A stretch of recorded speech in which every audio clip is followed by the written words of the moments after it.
મિત્રો આપણે જોઈ શકીએ છીએ કે અમારા હીરાપુરા ગામ જ્યાં અમારું નૂતન નવું મંદિર બનવા જઈ રહ્યું છે ત્યાં મિત્રો અત્યારે હાલ મિત્રો આરસીસીનો સ્લેબ મિત્રો અહીંયા ભરવામાં આવી ગયો છે.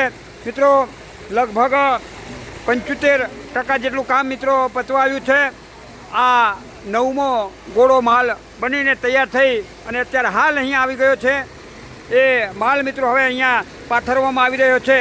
એ મિત્રો આપણે જોઈ શકીએ છીએ લગભગ 12 ગોરા જેટલો માલ મિત્રો આ આપણા જે આરસીસીનો સ્લેબ ભરી રહ્યા છીએ એની અંદર મિત્રો વપરાશે.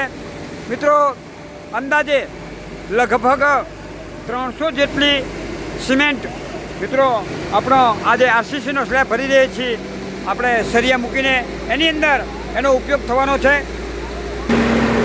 જો મિત્રો ફટાફટ માલ અહીંયા પથરાઈ રહ્યો છે એ મિત્રો આપણે જોઈ શકીએ છીએ. અહીંયા મિત્રો આપણે સેવામાં આપણા હરગોવિંદ કાકા હર હંમેશને માટે હોય છે એ પ્રમાણે અત્યારે હાલ પણ તેઓ અહીંયા ઉપસ્થિત છે. આપણા પ્રવીણભાઈ છે, આપણા નટુભાઈ સરપંચ છે, આપણા બળદેવભાઈ છે, આપણા પ્રવીણભાઈ છે. એ પૂરેપૂરું ધ્યાન અહીંયા રાખી રહ્યા છે એ મિત્રો આપણે જોઈ શકીએ છીએ.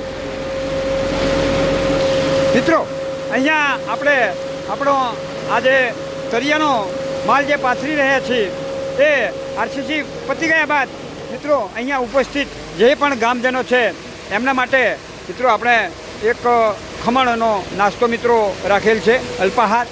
તો એના મિત્રો આપણે દાતાની વાત કરી લઈએ.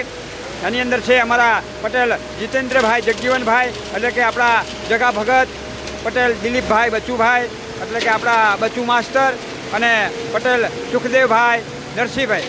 આ ત્રણે આપણા તનાટિયા પરિવારના છે. તો એમને ખૂબ ખૂબ ધન્યવાદ છે. જો મિત્રો આ આપણો નવમો જે ગોરો આવ્યો માલ બનાવીને એ મિત્રો હવે અહીંયા નીચે જઈ ચૂક્યો છે અને હવે એને આપણા જે કઠેચી ગામથી આપણા જે મિત્રો આવ્યા છે એ એનું હવે અહીંયા લેવલ કરશે. તો આવી રીતે મિત્રો લેવલ કરશે.